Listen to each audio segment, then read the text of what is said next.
MLA DPR tender రద్దు చేసి చిత్తశుద్ధిని నిరూపించుకోవాలని 8 కోట్ల స్కామ్లో సూత్రధారులు అసలు ఎవరని మున్సిపల్ అధికారులపై కూడా ఫిర్యాదు చేయడానికి సిద్ధంగా ఉన్నామని బీజేపీ స్టేట్ వర్కింగ్ ప్రెసిడెంట్ ఎర్రా కామేష్ ఆధ్వర్యంలో భద్రాద్రి కొత్తగూడెం జిల్లా కలెక్టర్ కార్యాలయం నందు నిరసన కార్యక్రమం నిర్వహించారు. కొత్తగూడెం కార్పొరేషన్ పరిధిలో అభివృద్ధి పనుల కోసం డిపిఆర్లో 9,60,00,000 విలువ చేసే టెండర్ను కేవలం 3 రోజుల్లోనే ఆ టెండర్ ఓపెన్ చేయడం పూర్తిగా నిబంధనలకు వ్యతిరేకం అని 2 దరఖాస్తులు వచ్చినప్పుడు వాటిని రద్దు చేసి మరలా టెండర్ నిర్వహించాల్సిన వ్యవస్థ తప్పుదోవ పట్టడం సమంజసం కాదని, నియమ నిబంధనల ప్రకారం 14 రోజులు ఇవ్వవలసిన ప్రక్రూమెంట్ నిబంధనలు ఉల్లంఘిస్తున్నారని, టెండర్లో పూర్తి స్థాయి ప్రక్రియలో 8 కోట్ల స్కామ్తోనే సూత్రధారులు పన్నాగం పట్టారని, స్థానిక శాసనసభ్యులు తక్షణమే చండూరు రద్దు చేయాలని, లేని ఎడల కలిసి వచ్చే అన్ని రాజకీయ పార్టీలతో కలిసి డిపిఆర్ టెండర్ను రద్దు అయ్యే వరకు పోరాడుతూనే ఉంటామని, అవసరమైతే న్యాయస్థానానికైనా వెళ్లడానికి సిద్ధంగా ఉన్నామని హెచ్చరించారు. ఈ కార్యక్రమానికి జిల్లా అధ్యక్షుడు గంధం మల్లికార్జునరావు, కొత్తగూడెం నియోజకవర్గ అధ్యక్షుడు నాగుల రవికుమార్, పట్టణ అధ్యక్షుడు గజ్జల శంకర్, వినయ్, సోను, మున్నా, అభిమానులు, నాయకులు, కార్యకర్తలు తదితరులు పాల్గొన్నారు. జరిగిన డిపిఆర్ టెండర్లను వెంటనే రద్దు చేయాలి. డిపిఆర్ టెండర్లను వెంటనే రద్దు చేయాలి. డిపిఆర్ టెండర్లను వెంటనే రద్దు చేయాలి. కొత్తగూడెం మున్సిపాలిటీలో జరిగిన డిపిఆర్ టెండర్లను వెంటనే రద్దు చేయాలి. కొత్తగూడెం మున్సిపాలిటీలో జరిగిన డిపిఆర్ టెండర్లను వెంటనే 8 కోట్ల అవినీతి సిగ్గు 8 కోట్ల అవినీతిపై 8 కోట్ల అవినీతి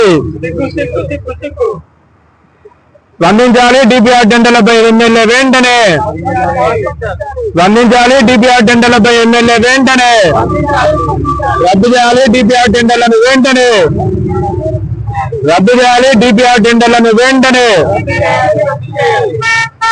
పార్టీ ఆధ్వర్యంలో కలెక్టర్ కార్యాలయం ఎదుట నిరసన తెలియడం జరుగుతుంది. ఈ సందర్భంగా నేను ఒకటే ప్రశ్నిస్తున్న పాలకులను, ఏదైతే ఈ డిపిఆర్ టెండర్ ఉందో ఈ టెండర్ కేవలం 9,60,00,000 విలువ చేసిన టెండర్ ను కేవలం 3 రోజులు మాత్రమే సమయం కేటాయించి 3 రోజుల్లోనే టెండర్ ని బాధగా టెండర్ ఓపెన్ చేయడం అనేది అది పూర్తిగా నిబంధనలకు వ్యతిరేకము. ఎందుకంటే ఒక టెండర్ పెట్టినప్పుడు కేవలం 2 మాత్రమే పార్టిసిపేట్ చేస్తే వాటిని రద్దు చేయాలి. అదే రకంగా టెండర్ పెట్టినప్పుడు కూడా 9 కోట్ల రూపాయల వరకు అంటే ప్రభుత్వ నిబంధనల ప్రకారం సుమారు 14 రోజుల నుంచి 30 రోజులు గడివేయాలి ఈ ప్రొక్యూర్మెంట్ నిబంధనలు ఉన్నాయి దానికి.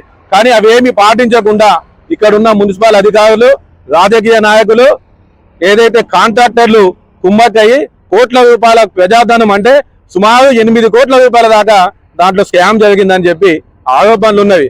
తక్షణమే ఎమ్మెల్యే గారు స్పందించి స్టేక్ హోల్డర్స్ మీటింగ్ పెట్టాలి. ఈ టెండర్లను రద్దు చేసి నేను నీతి నిజాయితీతో 40 సంవత్సరాల నుంచి రాజకీయాలు చేస్తానని చెప్పుకునే ఎమ్మెల్యే గారు వెంటనే ఈ టెండర్లను రద్దు చేసి ఆయన చిత్తశుద్ధి నిరూపించుకోవాలి. నేను ఇక్కడున్న మున్సిపల్ అధికారులకు కూడా ఒకటే చెప్పదలుచుకున్నా, అధికారం ఏ పార్టీకి ఎప్పటికి కూడా శాశ్వతంగా ఉండదు. మీరు అనుకుంటాను మా మీద ఏమైనా కేసులైనా ఇబ్బందులైనా ఈ కమిషన్లు లక్షల రూపాయలు గడిస్తానం కాబట్టి మేము బయటపడతాం అనుకుంటాను. కానీ ఏ ఒక్క అధికారిని కూడా వదిలిపెట్టేది లేదు. నిబంధనలు తుంగలో దొక్కి ప్రభుత్వ అధికారులు విచ్చలవిడిగా ప్రవర్తిస్తే పక్కనే ఉన్న ఆంధ్రప్రదేశ్ లో మనం చూస్తాము IAS IPS అధికారులు కూడా చిప్పకూడుతున్న ఘటనలు ఉన్నాయి. మీరు ఎక్కడ ఉద్యోగం చేసినా ఖచ్చితంగా మీ వెంట పడుతూనే ఉంటాం. దీని విషయంలో విజిలెన్స్ కంప్లైంట్ చేస్తాం. మీ నిబంధనలు ఎట్లా ఉన్నాయో ఆ విధంగా చేయాలి తప్ప రాజకీయ ఒత్తిళ్లకు వాళ్ళు ఇచ్చే కాంట్రాక్టర్లు ఇచ్చే కమిషన్ల కక్కుర్తి పడి అడ్డదిడ్డంగా టెండర్లు ఓపెన్ చేస్తామంటే ఈ పనులు కేటాయిస్తామంటే మాత్రం చూస్తూ ఊరుకునేదైతే లేదు. ఖచ్చితంగా దీని విషయంలో కలిసి వచ్చే అన్ని పార్టీలను కలుపుకొని పెద్ద ఎత్తున పోరాటం చేస్తాం. ఈ డిపిఆర్ రద్దయ్యే వరకు ఊరుకునేదే లేదని చెప్పి ఈ సందర్భంగా హెచ్చరిస్తున్నా. ప్రజలకు ఆదర్శంగా ఉండాల్సిన కమ్యూనిస్టులు ఈ విధంగా 8 కోట్ల రూపాయల స్కామ్ జరిగితే ఎందుకు మాట్లాడట్లేదు? అసలు 1,00,00,000 అయిపోయే పనిని 9,60,00,000 పెట్టి అంటే ఒక డిపిఆర్ తయారు చేయడంలోనే 8 కోట్ల అవినీతి జరిగితే ఇంకా ముందు 600 కోట్ల రూపాయల పనులలో అవినీతి ఏ స్థాయిలో ఉంటుందో కూడా నియోజకవర్గ ప్రజలు ఒకసారి గమనించాలి.